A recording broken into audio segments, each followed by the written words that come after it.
Texas A&M quarterback Max Johnson finished the game yesterday against South Carolina going 20 for 30 for 249 yards, 3 TDs, and 1 interception, and the Aggies win against the Gamecocks. So we're going to take a few minutes and dive into things he did well and just talk about his performance overall. And we got 4 clips we're going to dive into, 4 film clips from the game yesterday. And now it's not the all 22, it's broadcast footage, but it does a decent job getting our point across. But this is your first time tuning in the QB Spotlight channel. We thank you. This is just a big quarterback hub. We talk all things quarterback. So Max Johnson, Texas A&M. They started off slow, right? It was a slow starting game for the offense. I think they had 3 possessions. They didn't really do too much. And as far as Johnson goes, it was kind of the same story, the same thing we've talked about in the past. Hold on to the ball too long.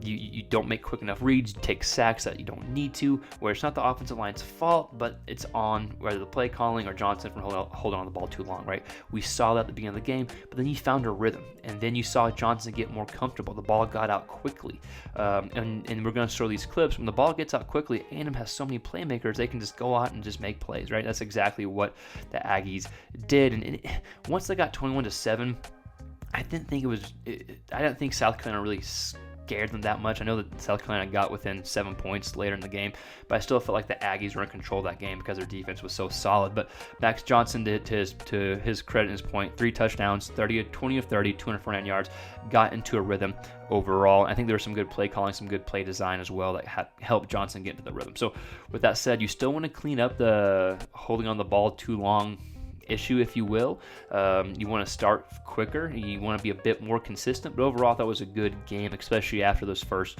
few drives. So with that said, we'll go ahead and dive into some of the film. And again, we're just a big quarterback hub. So if you like that type of stuff, if you're a quarterback or college football junkie, please consider subscribing. But here are 3 or 4 clips of Max Johnson. So here's a second quarter, I believe. It's a 7-7 at this point. And he's going to throw it to receiver top of the screen. Ends up being man coverage, gets open right here, but a good throw, and you notice the ball gets out quick here for Johnson, right? Got no up top safety here. It looks like you got man kind of across the board, off coverage here. So again, boundary side, DB has outside technique. This DB has inside technique. So meaning, okay, this DB is taken away from inside, this DB is taken away from the outside. So you want the receiver to go that way. You want this receiver to go that way for the DB, and you're trusting Johnson, or you're making Johnson beat you here, and that's exactly what he does. Right there's the space here. So that's a good read there by Johnson. This receiver's taking that DB with him. This is the space. These linebackers are covering the same area, right? One of these backers, probably this one or the safety, whoever it is, should be more over here, but they're both covering the same area. So Johnson takes advantage of that. Boom.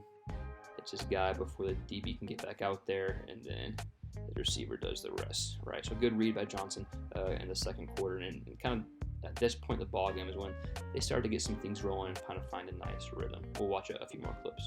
Okay, so here is the touchdown before the first half is over. Deep out route. Really good schemed up play here that led to a touchdown. Schemed him wide open, and you see the key here was protection, because it's a long developing play, but really good protection, ends up being a touchdown. Maybe one of the best schemed up plays here of the game. Receiver comes in motion. South Carolina brings 4, but it was a good job kind of having like blocking where Johnson has like not a half roll, but maybe a partial roll here. And we're going to see bottom of the screen, receiver runs this DB off. Good route, getting this DB to move inward, and that creates a ton of space here. You kind of have 3 different levels, right? You have this short out, you have this moderate to deep out, and you have this go ball here.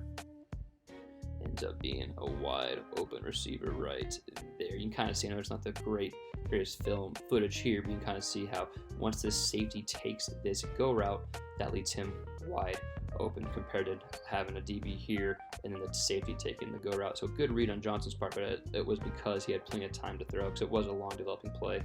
Ball is caught, and then he's able to do the rest for a touchdown. So this is a big play. This play kind of put them up by 2 scores, and then A&M continued to roll. It wasn't really much of a threat after this touchdown here, but good design play. It took a while to develop, but when you have blocking like he did in that play, it works out.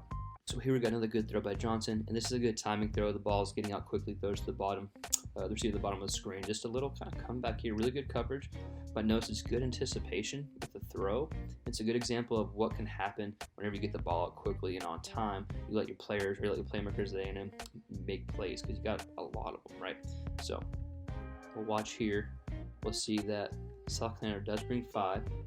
You got 6 to cover, or they bring 4 and they drop back 1 here. You have 6 to cover. You can kind of see the bottom of the screen here. Ball's out now. You can't really tell here because the whatchamacallit is blocking it. But it's really good coverage. But the ball was out. He threw him open, makes a move, then gets upfield for a big play. So a good example of what can happen when the ball gets out early. So good timing route by Johnson. You want to see this more and more often, more on a consistent basis if you're an A&M fan. Watch of Johnson's a 3rd and 17 early in the game. I think he just took a sack on the ball here. I don't think they even get the first down, actually. I don't believe. But it's a really nice throw, so I did want to showcase it. It shows his ability that he does have, right? You just need to see it more consistently. So they bring 4. See the middle of the field's wide open, and that's exactly where he's going to go with the ball. Even though it's pretty good coverage. Ball comes out on time. Again, good coverage, but the ball's out on time. When the ball's out on time, you can have good things happen. Boom. Great catch. Wow. Great catch. Good throw overall, though. Again, I think it's short, but still a pretty good throw by Max Johnson. So, again, slow start. At the beginning of the game, you saw what we've been seeing this season when the ball's held on too long, taking sacks, even like on those, even on the rollout, right, where the ball should be thrown away, you took a sack. But they got in a rhythm, and then I know South Carolina cut it to 7, but I didn't really feel like a super threat overall. If you're an A&M fan, I think you were in control, and I thought Johnson did some really nice things, some good play calling. You just want to see it on a more consistent level. But if you're an A&M fan, please let us know your thoughts below, or just a fan in general, let us know your thoughts below in the comments, what you thought about the performance overall, and kind of your takeaways moving forward. And like, share, subscribe, and yeah, thanks for watching. We'll see you next time. Peace.